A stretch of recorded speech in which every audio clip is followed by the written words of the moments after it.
the Rise Up See Red podcast, all about the Arizona Cardinals and the NFL, featuring insider and outsider perspectives. Enjoy the best hour of Cardinals talk on the web. Now here are your hosts, Jess Root and Seth Cox.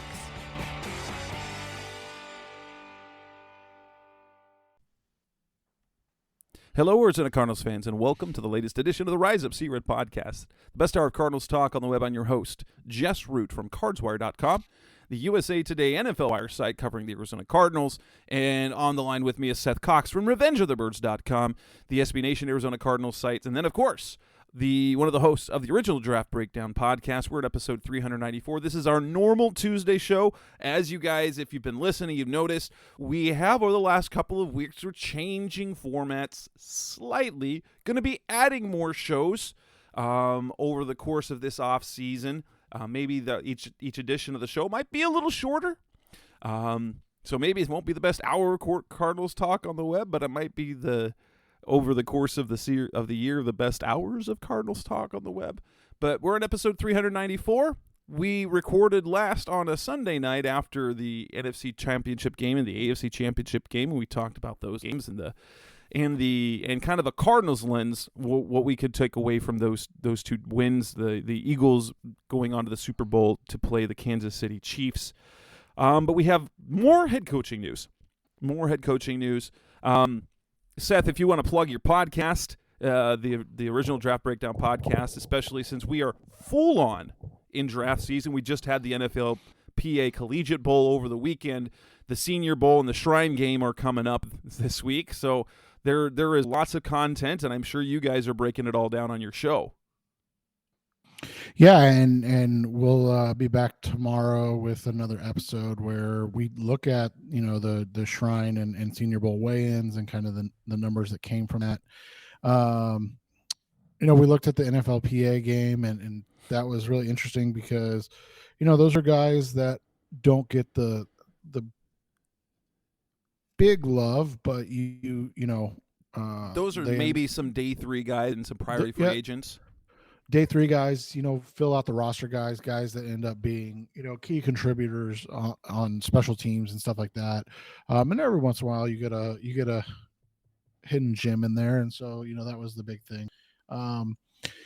So yeah, it's the best time of year with the All-Star games and now, the Super Bowl right around the corner, and then or the big game, whatever we have to call it. I don't know what the rules are. We can call it the Super Bowl because we're not advertising.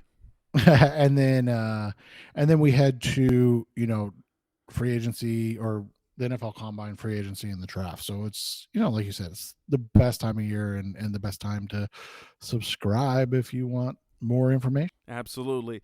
But in this edition of the show, we will focus on the Cardinals head coaching search as there's more news. It's just 2 nights after we last recorded a show, but there's still more stuff to talk about.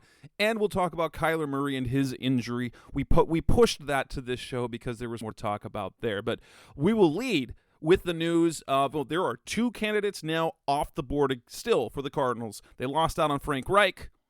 He was hired by the Carolina Panthers. He was kind of the guy. For me, I felt he was a nice fit. I felt he was a nice fit in 2018. Next off the list is DeMeco Ryans. He officially and now has been named the head coach of the Houston Texans. That we should have seen that coming, especially since he did cancel his interview with the Cardinals 2 Saturdays ago before the divisional round game.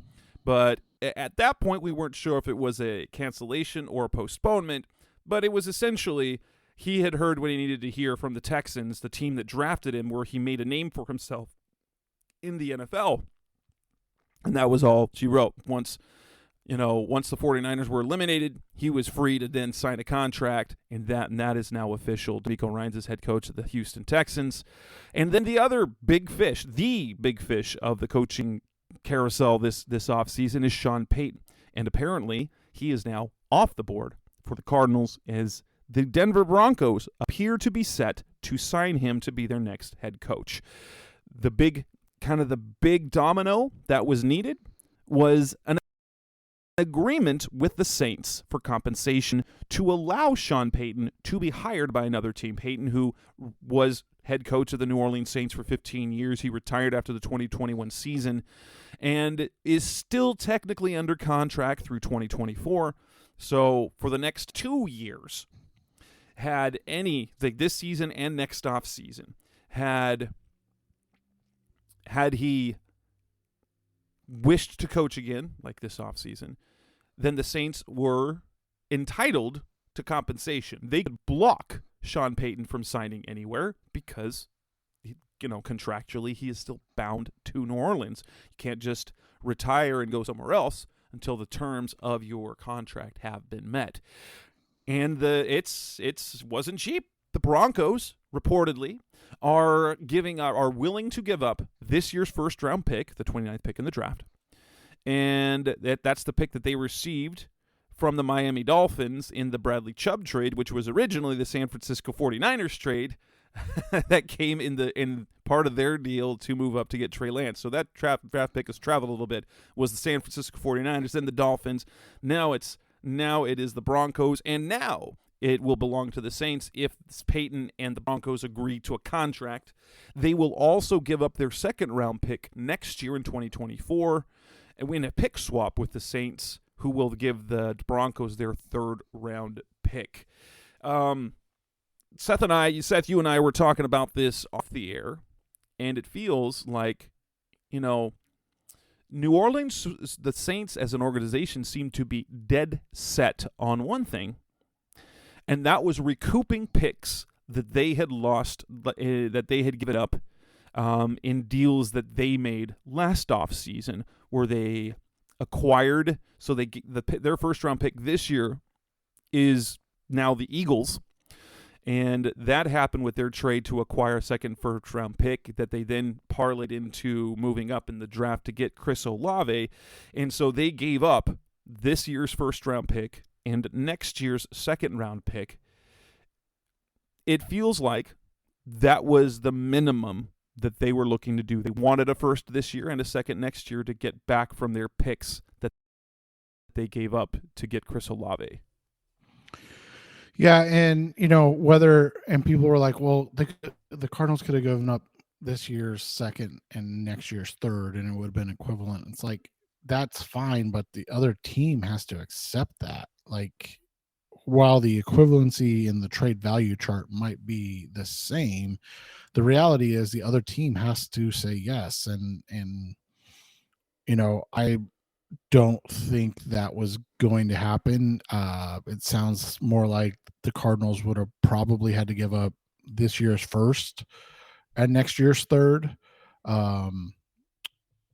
or this year's second and next year's second. And, that's going to be probably two, depending on when Kyler Murray's back, that's probably two top 40 picks. Yeah, and he's a really good coach. Yeah. But, I was going to say that's a lot. Yeah, I was going to say, like, trade value, the value of getting the first round pick this year, number 29, and then a pick swap next year, feels like the Cardinals, and Kyle Odegaard, former reporter for the Cardinals, now runs Compare.bet. Trade value-wise, the Cardinals' second-round pick, which is pick number 34 in the draft, and next year's third-round pick would have been equal in value, except for the detail that if the Saints were looking for a first-round pick this year and a second-round pick next year, it just doesn't look that good. That said, I'm gonna take a look at initial, because I put a poll out on should they have pulled the trigger on Sean Payton for this year's second and next year's third. I'm getting that and I'm trying to pull it. Well, let me pull it up on my phone. That Abley should have pulled the trigger. 40% probably is in 16%. So basically 56% of fan base either absolutely and probably should have done it, with another 34% saying probably not, and no way. Those two come in fairly, but that's after a couple of hours. It was the one that makes sense, and the interesting part is the fact that it looked like Vic Fangio was going to be out of the picture. Guess what? Apparently back in the picture, and is likely going to end up with with the bruising fit. Interesting fit, honestly, after he got fired as head coach there. The Cardinals could have had Payton and Fangio, which is, as Seth has said, it's the easiest thing to picture in succeeding here because you have two longtime coaches with a track record of success. So you can, the most transferable thing, you could see the offense and Kyler Murray working with Sean Payton. We've seen Vic Fangio's defenses, and so that's the one you could envision, and it's the biggest splash type of thing that Cardinals fans love. And it is, honestly, it would have been really on brand for Michael Bidwill, who likes to take swings like that. That said, how serious do you think Cardinals were after that day-long, hours and hours visit with the Cardinals on Thursday last week? It's one of those situations where I think they were very serious about trying to get something done, and the reality just became that it wasn't going to materialize with what they were looking for. Like, the reality always becomes you have to have two to tango. And like you said, regarding the Sean Payton situation, right? They interviewed him, they made overtures, and then it was about 24 hours later, Ian Rappaport says they're resetting after interview with Sean Payton. I mean, that just kind of told you right there that the compensation wasn't going to be met. And at that point, it was just trying to figure out like what's next in this thing. But it's going to always beg the question because you're going to start with simple things. Did they go hard enough after Frank Reich? Was he a serious candidate, or were they too focused on Sean Payton? Did they inform Dan Quinn that they weren't going to make an offer for him, or did Dan Quinn turn them down and decide to go back? By the way, that wouldn't just be Arizona, it would be Denver as well. Go back to Dallas.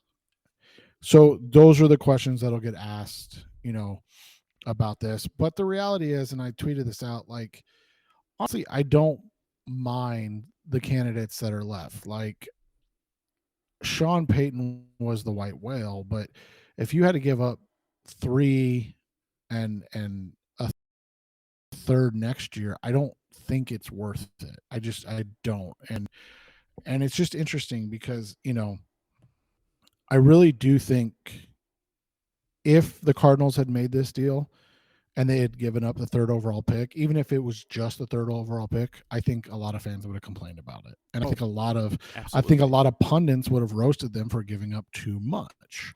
Yeah. And so it's the just thing for me. It's, a team that needs to rebuild. You've got a new general manager. And suppose they go to the draft. Why would you give up the premium pick that you've got? Well, and this is another way to look at it, and this isn't me. I didn't come up with this, so if they're missing something, I apologize. But the Broncos, under new ownership, in the last 2 years, for Sean Payton and Russell Wilson, have traded 3 first-round picks, 2 seconds, a 5th, Shelby Harris, Noah Fant, and a 2024, that was a second as well. Okay, so 3 seconds. And that's for Sean Payton and Russell Wilson. So that's the thing, is like, you're talking about splashes. And that splash they made last year, epic fail. Well, and then the other thing is you have to remember too is, and for us, it literally doesn't matter.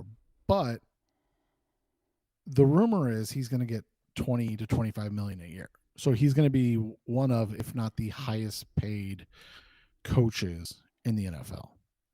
So all of a sudden there comes expectations with that as well, right? Like, now all of a sudden it's not just you have to win immediately, which is an expectation, but you have to be competing for Super Bowls Not Super Bowl, Super Bowls.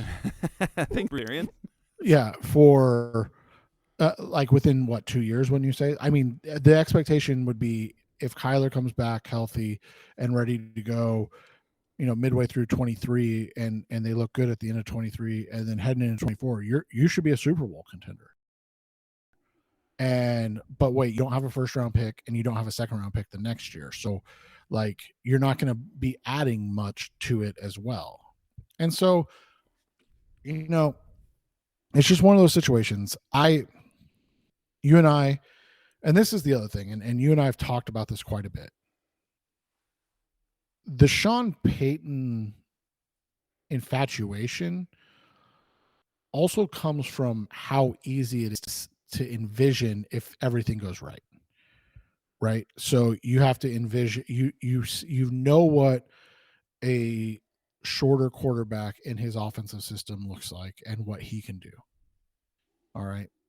And then you go to the defensive side, and if they bring on Vic Fangio, which, by the way, is absurd in and of itself, right? That Vic Fangio is going to go back to Denver after they fired him. Right? That's crazy. But you know what Vic Fangio's defenses look like. So all of a sudden, you're like, man, the Cardinals hired Sean Payton and Vic Fangio. This is like, when Kyler gets back, they're going to have a great offense, and now they have Vic Fangio, and they're able to add Will Anderson. Like, they're going to have a great defense, and you're like, holy cow! But then you have to stop and think. You're like, okay, well, now they can't add Will Anderson because they had to give up that third overall pick. Okay, exactly. so now you're like, okay, what does he do with Myjai Sanders and Cam Thomas and Marcus Golden? And that's the thing. It's really easy to visualize because we've seen what that success looks like. Whereas when we talk about Brian Flores, the immediate question is, who's his offensive coordinator? Like, that's literally the first question that comes up, right? Yeah. Like, who's his offensive coordinator? When you talk about these other guys, which we'll get to in a short time, that's the question. If it's Mike Kafka, who's going to be his defensive coordinator? If it's Lou Morano or whatever you say, who's his OC? Like, those are the questions that come up. But like Sean Payton, Vic Fangio, you're like, oh, this is great. We know exactly what we're getting. And so I think that is the other side of that coin, is that it's just comforting and it's easy. Like, there's no questions about it. Yes, absolutely. Coming up next on the Rise Up Sea Red podcast, the best of Cardinals talk on the web. Let's move on to 3 new candidates who now are interviewing this week. That's coming up next on Rise Up Sea Red. We're back on the Rise Up Sea Red podcast, the best of Cardinals talk on the web. If there was any sign to say that they probably were out on Sean Payton, or rather Sean Payton was out on them, or they were out on trading what the Saints wanted for compensation for hiring Sean Payton, it was the fact that they didn't go to second interviews with the candidates they'd already spoken to, despite the 3 names that came up of Aaron Glenn, Ejiro Evero, and Brian Flores. Instead, they brought in 3. They have 3 guys they've now brought in this week. The first of which is Giants offensive coordinator Mike Kafka. Tuesday, he supposedly interviewed on Tuesday. They are set to bring in 2 Bengals coordinators over the next 2 days, Wednesday, Thursday. Lou Anarumo, their defensive coordinator, and Brian Callahan, their offensive coordinator. Very interesting that those can out the Cincy guys, they make sense to be why they now came up, because they were worried they would fill their schedule with other candidates, and the Bengals were now eliminated, so now you can talk to them freely. The Mike Kafka one, to me, is the most intriguing because, one, it didn't seem to be on their radar initially, and 2, the body of work is kind of fun. That's another one you can project and like. But let's look at what his course has been since 2017. He was on the Kansas City Chiefs staff and mostly as a quarterbacks coach, and then quarterbacks coach, passing and coordinator. So who did he work for? Andy Reid. That's a really good coaching tree. Then he coaches Patrick Mahomes. He's his position coach when Patrick Mahomes is putting up ungodly numbers at the quarterback position. Then he gets hired as the offensive coordinator this past season under Brian Daboll for the New York Giants. And not only was the offensive coordinator, he's the play caller. And the Giants' offense wasn't terrible. And with Daniel Jones, who has been, I don't know, like it just depends on what you think about Daniel Jones, but he got the best season out of Daniel Jones. It wasn't great. He only had 15 touchdown passes, but the bugaboo about Jones has been this, turning the ball over. And Jones had the league's best interception percentage. He only threw 5 interceptions all season, 1.1%, the lowest in the league. He only fumbled the ball 6 times. This is a guy that was a turnover machine. He had a career high in passing yards, and he used his legs more. He rushed for over 700 yards this past season. So you under the influence of Kafka, you've got him working with the prototype of the modern quarterback in Patrick Mahomes and getting the best out of an enigmatic quarterback in Daniel Jones that leads the Giants to the playoffs. I'm super intrigued by that. He's interviewed for other positions, and when you look at what the Cardinals need, to me, it gets me a little bit excited about what he could do with Kyler Murray. Yeah, and you have to look at this year, and you and I double-checked before we came on the air, something Jess always does, and I never do. But we double-checked before we came on the air to make sure that this was true, that Kafka called the offense this year for the Buffalo Bills. The New York Giants. Sorry. I was thinking about Brian Daboll while I was saying it. So he called the offense for the New York Giants. So not only is he, showing that he knows how to work well with quarterbacks, obviously, you give him some credit for his work with Patrick Mahomes, but you have to give him a lot of credit for Daniel Jones this year. And people are going to say, well, like you said, just 15 touchdowns. Well, okay, he didn't have career year in terms of touchdowns, but he had a career really well. Now, granted, they have Saquon Barkley, who came back and was great, but they built a great running game, and Daniel Jones complemented that with his legs, and they didn't turn the ball over. Right, and he had a career year in every other regard. You look at it, he only threw 5 interceptions this year, like you talked about, which is, the career high or career low, I guess, in interceptions. His yards per attempt was highest of his career. His average yards per attempt, his yards per completion, his quarterback rating was 8 points higher than his highest, and his QBR was 5 points higher than its highest. And by the way, he still was sacked 44 times this year. 44. So you look at it, you can't be like, oh, he everything was so much better. No, it really wasn't. The reality was he was able to do more, like you said, completion percentage, yardage, everything but touchdowns was the highest it had been. And then the other thing you got to think about too, and we talk about this a lot, and the scoring offense, 21.5 points per game. Okay, not great by any means. That's fine. But where did their touchdowns come from? And you talked about it, right? So you had 15 touchdowns thrown by him, 1 by Davis Webb, 1 by Tyrod Taylor. So 17 passing touchdowns. They had 21 rushing touchdowns this season, 21, which was 4th in the NFL. So his passing numbers potentially could have been better, but they didn't need to, because they were scoring touchdowns on the ground. And like you said, I think he had 7 this year rushing touchdowns. Yeah. 700 yards rushing and 7 rushing touchdowns. So he had 22 combined touchdowns. So that's the thing, is you look at it, you have a guy that had his career best season under this guy as the offensive coordinator. And, you see a guy that can potentially grow because he's young, with Kyler, and like you said, his work with Patrick Mahomes, with these other guys, that's all stuff that it can build on. It is interesting, because people look at Daniel Jones this year and they're like, oh, career best year, and Kyler Murray's career worst year, and the numbers are almost the same, right? So,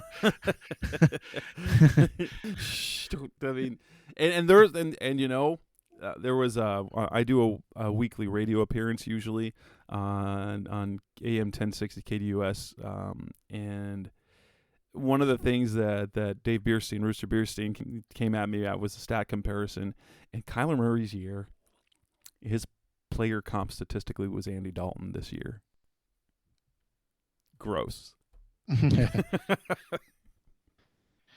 Yeah, and I mean, you look at it, obviously there's a lot to it, and one of the biggest things was obviously never having that full arsenal of weapons uh for and then his offensive line at the end of the season. So, but you look at it, and Kafka brings some intrigue. You and I were going over it before this started. Who could he bring in? So his names that are, guys that he's worked with or is currently working with, and there's some intriguing names. A guy that's been with the Cardinals before, David Merritt, could be a defensive coordinator. He's a DB coach in Kansas City. He was a DB coach here. He's been a defensive backs coach for a long time in the NFL. I don't know. He was with Steve Wilkes' crew, so I'm not sure, what type of bad blood, no blood, whatever there is going on there. And that they did have a good pass defense that year. Yeah, and so you got, you have him. You've got interesting guys out of KC when he was there that are still, around, and then obviously, like we talked about, his time, or now with the New York Giants, you've got interesting guys like Andre Patterson, who's been a defensive coordinator in the league, older guy, so, and then we talked about a guy like a Jerome Henderson, who's been around for a long time and was with the Falcons in the Dan Quinn years, and was their defensive passing game coordinator. So he's been around, done it for a long time, 53 years old.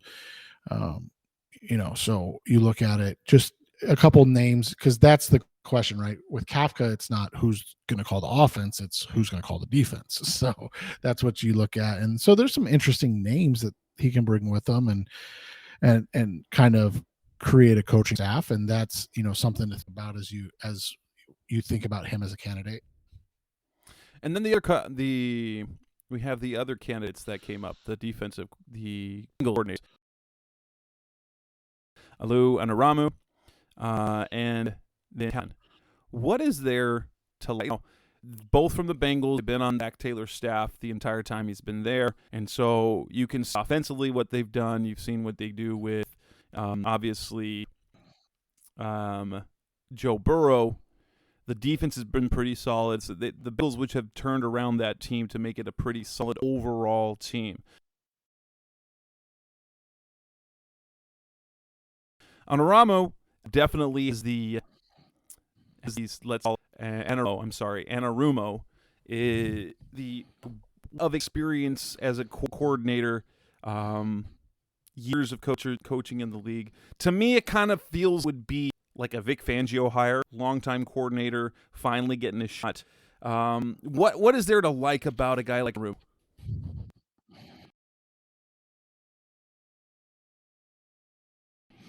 I think Anarumo brings that defensive toughness. You see how well the Bengals coach defensively, and how well they tackle, and things like that. Like, they're a team that just puts together solid defensive game plans. He's a defensive backs guy. You would be intrigued with what he brings in terms of developing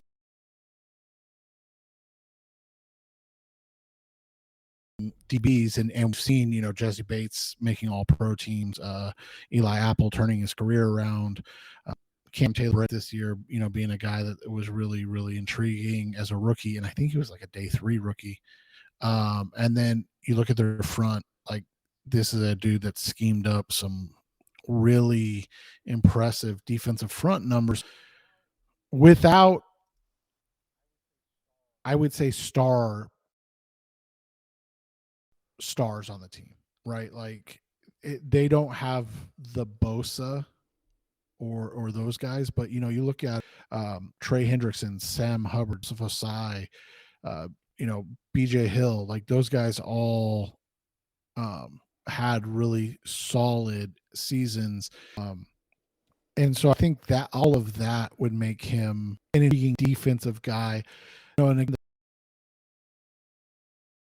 the first question you're going to have with him is who is offense coordinator. So you get a name that would be interesting.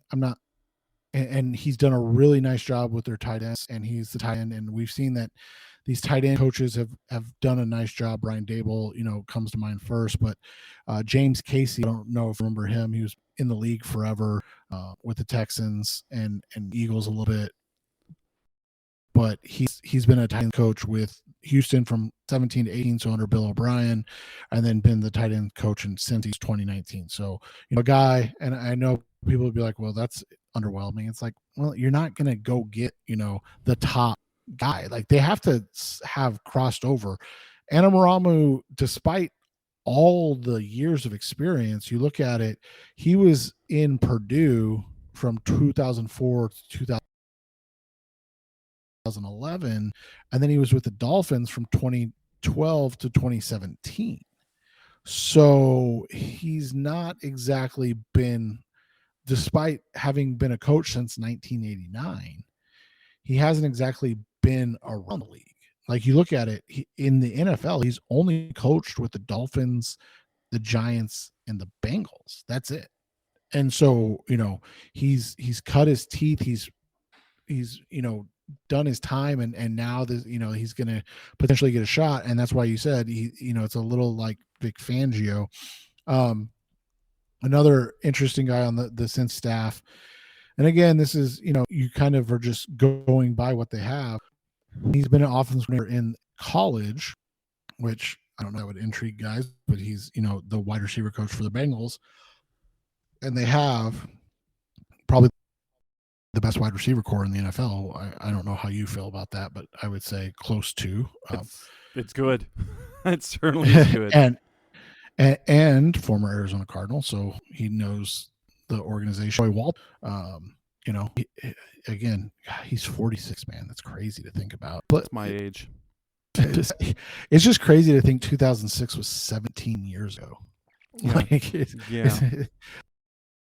Because I remember the name. Like that's the crazy thing. But yeah, so he's only been in the NFL for 3 years now. Sorry. So but he has, done a really nice job with those Bengals wide receivers. And you might say, well, yeah, they had a lot to work with. Well, yeah, but let's be honest, like the Cardinals haven't flipped second round picks. I'm not blaming coaches, but I'm just saying, if you want to look at that. So, and then on the other side, Brian Callahan, right? Yeah. So Callahan, who would he bring? Well, I can tell you who he won't bring, and that's James Betcher, who's the linebackers coach for the Cincinnati Bengals. I shouldn't say that. I mean, Vic Fangio and the Broncos can move on, I guess, maybe, but probably not. Let's, Well, Callahan does, like, if you look at it, because he's been the quarterback's coach before. He coached Matthew Stafford in Detroit and Derek Carr in Oakland at the time. And so, 2016, 2017, Matthew Stafford, not bad. Derek Carr has been pretty productive. And now he's worked with Joey Burrow. So the guys he's worked with have been good. And the offense, the Bengals offense has been, like, it's not elite, but it's also a very effective offense. in pretty much all phases. They've gotten production from the receivers. They had a strong running attack. Their offensive line was a mess, and they remade that this year, and it just didn't work out in terms of injuries. And they were able to produce even with problems with protection. Yeah, and so who would Callahan be able to bring? Again, this is just going off of like the last couple of years staff with the Bengals, who he's had crossover with. But you look at Callahan, a name that's been a defense coordinator in college and been a really good defensive line coach in the NFL is Marion Hobby. He's 56 years old. So, Callahan is what, 30 or 40? He's younger, right? Yeah, he's 30, I think he's 38. late 30s. Okay. Yeah, 38. So, so he was with the Jaguars in 2017. Went to the AFC Championship. He's part of that Brian Flores coaching staff in 2019-2020 with the Miami Dolphins. That you saw them kind of overhaul their defense. And we've talked about that 2020 Dolphins team, right? Like how good they were defensively in Flores' second year. Hobby's a big impact on that. And then we just talked about how good the Bengals defensive line is now. And he's the guy that coaches that. So again, called defense for Duke, was the co-defense coordinator for Clemson. Their year they won the national championship in 2016. Defensive line coach for the Jags, the Dolphins, the Bengals. So a guy that's been around a lot. And then another guy that's really, really, and I doubt would be interested in being a DC in. Their, what do you call it? A senior defensive assistant specialist, whatever. Mark Duffin around literally since, he's going to be 70 this year.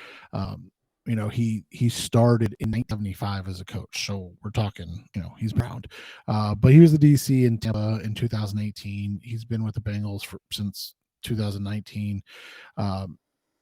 So, a guy that's been around the block, worked with the linebackers in Tampa, in 2016 to 2018, the Dolphins, the Jags, the Packers. So again, this is a guy where you talk about like being able to pull guys from around the league, right? This is the guy. Whereas, like we talked about with Anaramu, he just hasn't been many places. Like he goes somewhere and he's really successful and he doesn't get fired, which is a different approach. Right. When you just take Steve Hyden, who just left the Cardinals for the Bengals, he survived 3 different coaching staffs. He'd been with the Cardinals for 10 years. He was on Arian's staff, he was on Steve Wilkes' staff, and on Kingsbury's staff. That's hard to do, honestly. It's very hard to do. And so you look at it, you've got, and I'm kind of going through their stuff. You've got Brian Callahan was with the Raiders in the first year back of John Gruden. So would a guy like Rich Baccia, whatever his name is, who was the running, Bisaccio, would he be interested in, coming on board? He was a quarterbacks, wide receivers coach, running backs coach in college, did all that stuff forever. And then assistant head coach and running backs and stuff. He's been around forever. So that's the thing, is you just kind of have to look at where they've been and then kind of throw darts, right? Because that's kind of usually how that stuff works.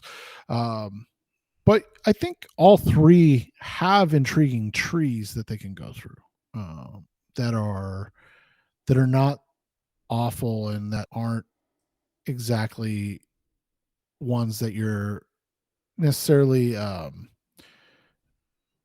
you don't like. And I'm going back actually, and Callahan worked with Jim Bob Cooter when Cooter was the OC in Detroit, and people might be like, well, that sucked, but he's with the Jags this year as their passing game coordinator. You look at the work he's done with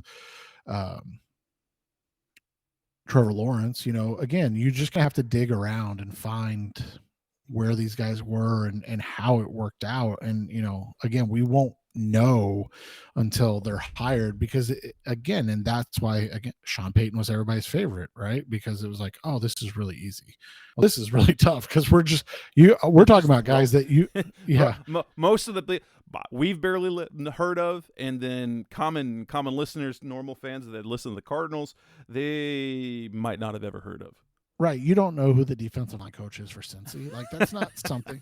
The only reason you know who the linebackers coach is because it's James Betcher. You know who that guy is. So, like, those are, that's the type of stuff that you go through and kind of works through things.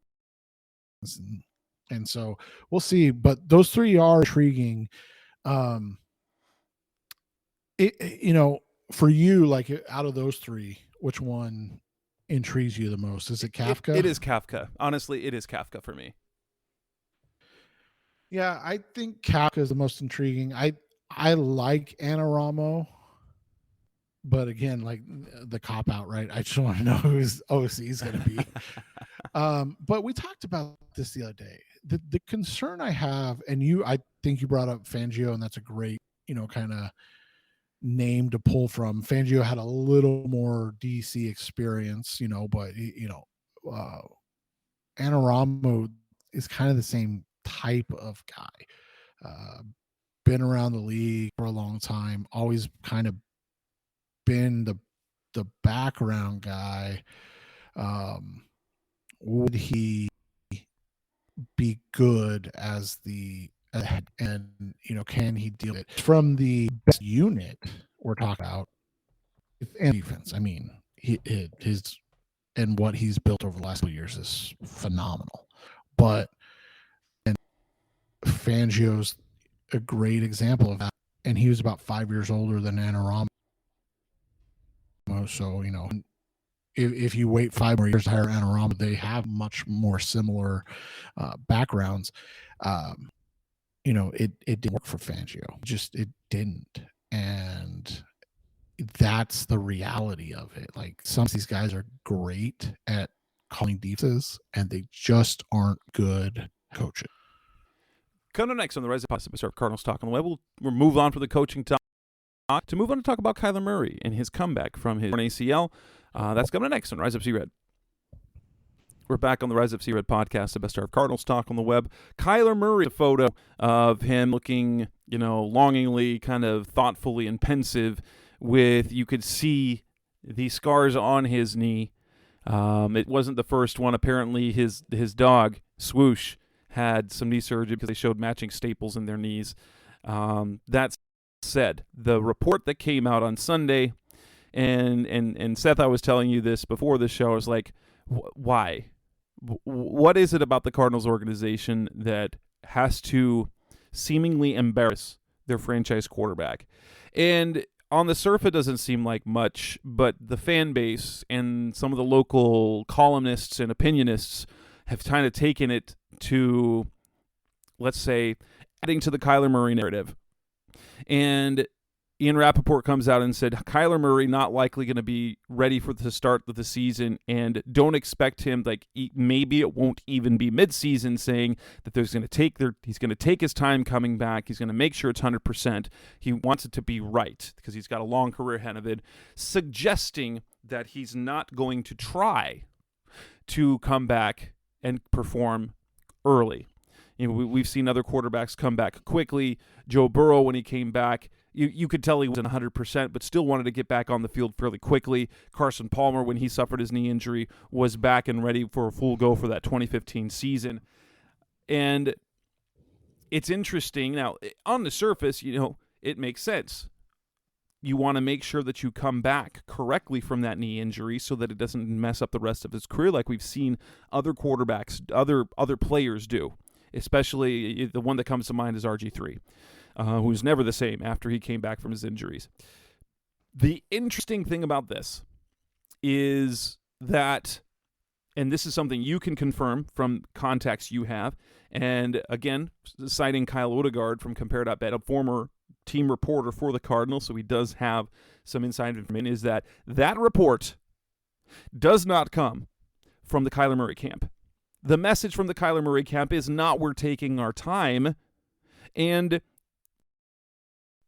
to hear that and to hear that that's what you have heard as well from people within the Kyler camp is it makes it look bad again. Like what are the Cardinals doing? Because the way it's worded, it makes it sound like Kyler himself is just taking his time and he's not working hard to come back 100%. What is it about this organization that can't seem to get out of its own way when it comes to their star quarterback? That's the $1 million question. Like, if Bidwell doesn't like him, then why did you give him the contract, right? I don't who is it within the organization saying that? Because all you have to do, if you don't want to make it sound like Kyler Murray is a schluff and he's not working hard, and he's not a gamer. All you have to do is to say the Cardinals. The Cardinals aren't going to rush Kyler back. They want him to come back 100%. That would be on brand, honestly, because that is what they did with his hamstring. They did rush him back because they had a quarterback they trusted. They wanted to make sure that he could play at a high level. If the Rappaport report had said the Cardinals, they'd like to get him back early, but they won't be disappointed if it's not until like mid-season because they make sure that his knee is 100% before he gets back out on the field. That would be way different than saying Kyler's taking his time from his injury, making it sound like he's just playing video games and just collecting a paycheck when we know that's not Kyler. We know that's not Kyler. He's played through injuries before. The times that he's been off, it has been the organization telling him, no, we're going to go with this route. Yeah, and it's just interesting, like you said, to continue to throw your franchise quarterback under the bus, and it's a bad look for the organization as a whole. And quite frankly, there's a reason that they've failed for so long, right? And sometimes it's little stuff like this. And AQ Shipley was on the Pat McAfee show today. I don't know if you saw that, but kind of going at them about their facilities and the fact that they haven't updated or upgraded the facility in Tempe, like the practice facility, in forever. And it's really intriguing because it seems like for an organization that is so old that at some point they would listen, right, to like what is said about them. But instead, it just seems like they kind of put their fingers in there and just go, no, not us, and then throw their quarterback under the bus. Like, oh, he's taking his time. It's like, no, I mean, the reality is he's got to come back and work into a new system. So, like, instead of being able just to rehab and come back to the system he knows, he's going to have to rehab and then get in sync and learn the new offensive system all at the same time. And those are that's a lot more difficult than it is just coming back from an injury. Absolutely. And so the question then comes to itself. Do you think that Kyler, compared to other quarterbacks, is soft with injuries? That he is less able to play through injuries than other players in the league, than other guys. Then when you got like a Brock Purdy, who granted he wasn't able to do anything. You got Patrick Mahomes playing like Budda Baker did on this high ankle sprain and doing that sort of thing. Is Kyler a softer player? Does he lack the moxie and the gamesmanship and the drive that some other face quarterbacks have? I don't think so. I mean, we've seen him come back. In the LA Rams game with the high ankle sprain, and he just wasn't able to perform. We've seen him, stick it out when he has been injured and then miss games after, like in the Minnesota Vikings game, right, where he tweaked the hamstring and played through it the whole time, and and didn't come out. And so that's the thing, is I think people want to put every situation on Kyler and be like, see, look at this. And it's like, all right, well, Kyler probably could have played if you didn't ask him to throw the ball at all, right? Like when he had the shoulder injury. Oh, wait, he did play. And then we criticized him for not playing well. I mean, that's the thing, is like, he's played through injuries. I think you and I counted it 3 times, but it might have been twice. His rookie year, it was the finale. He played through the hamstring because they felt that it was really important for him to play every single game. He played through the shoulder in 2020. Then he played through, well, he came back at the end of 2020 on the high ankle sprain in the same game.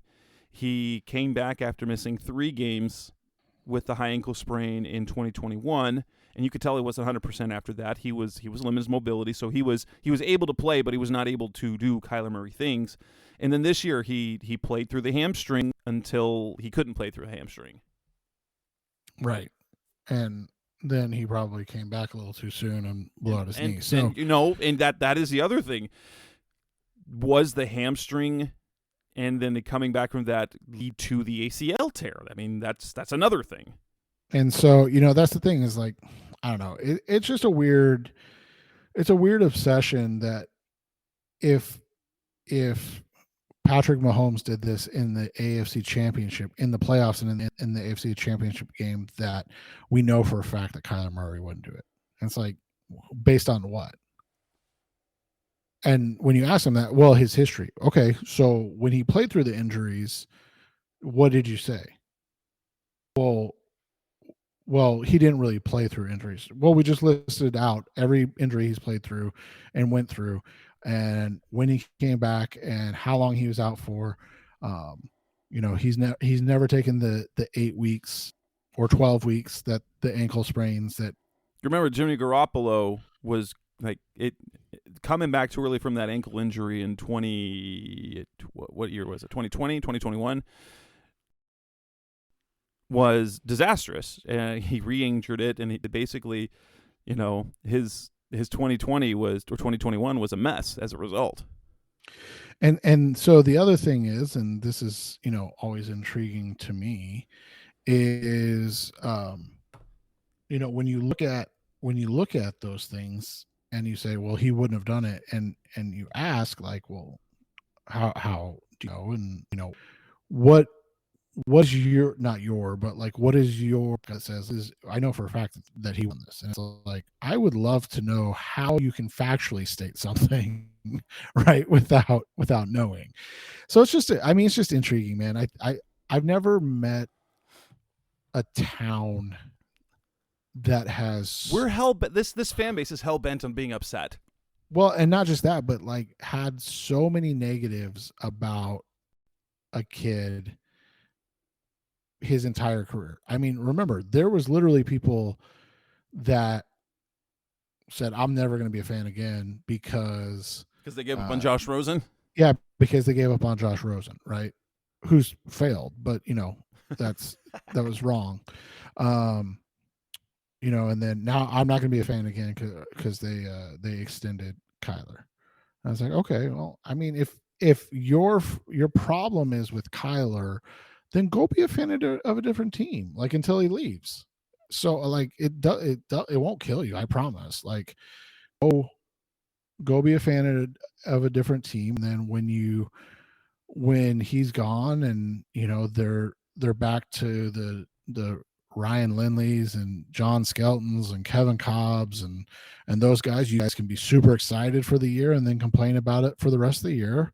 And then then the next year we'll have another guy and then another guy, and we'll just keep doing it, and eventually hopefully we'll like one other backs that we have that's young and is able to play at a high level for longer than like 30 games. I mean, that's the thing is, people love Kurt Warner and Carson Palmer, and they basically played like 35 to 40 good games for the Cardinals, and they're like this greatest quarterbacks they've ever had. Yeah. And it's like, well, yeah. And doesn't that upset you? that the greatest quarterbacks they've ever had maybe played a combined 5 seasons total.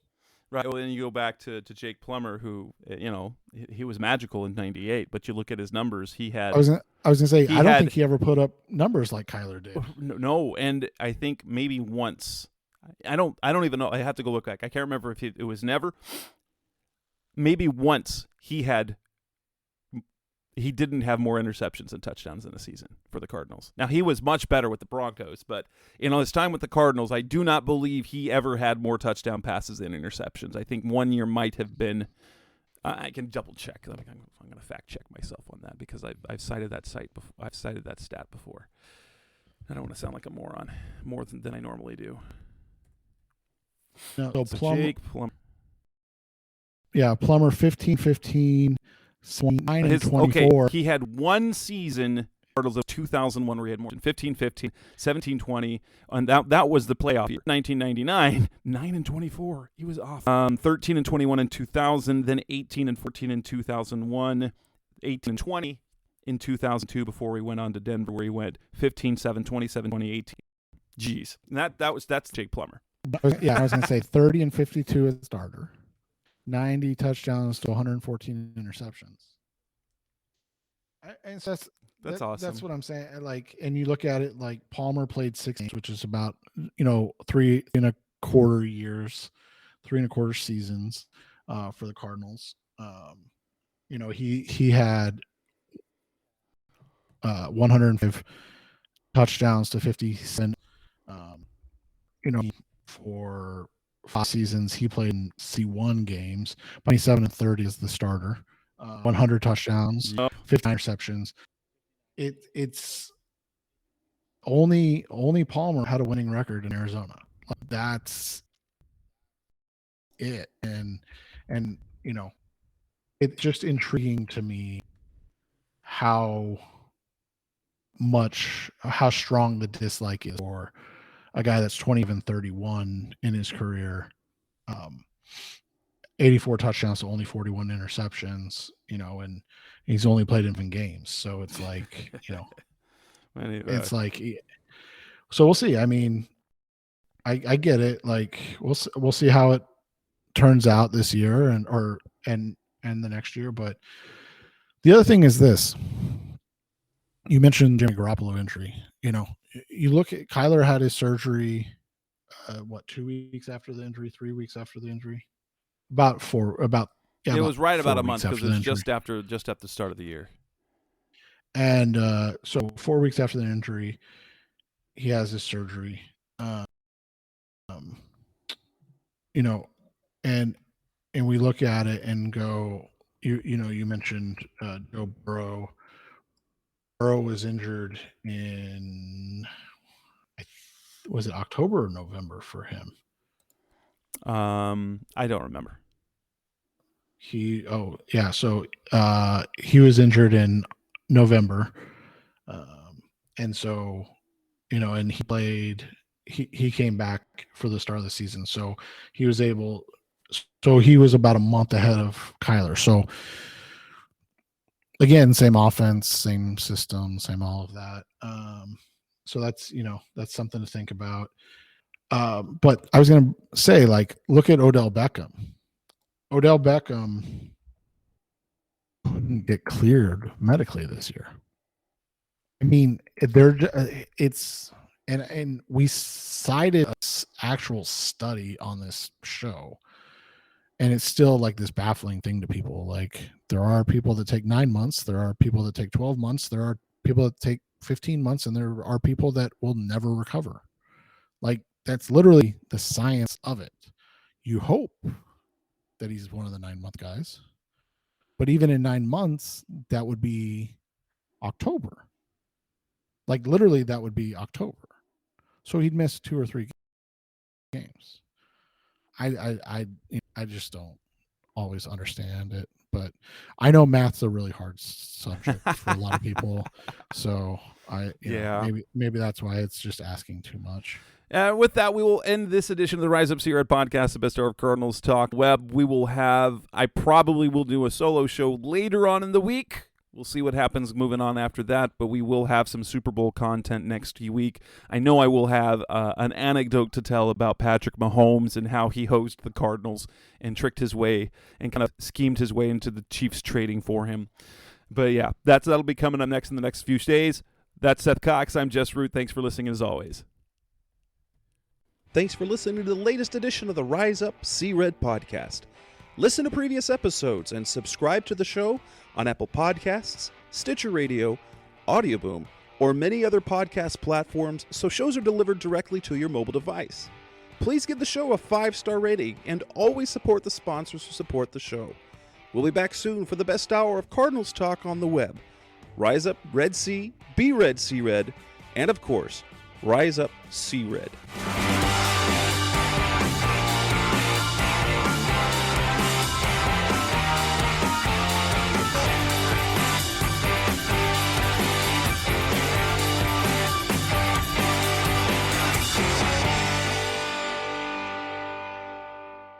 Roll!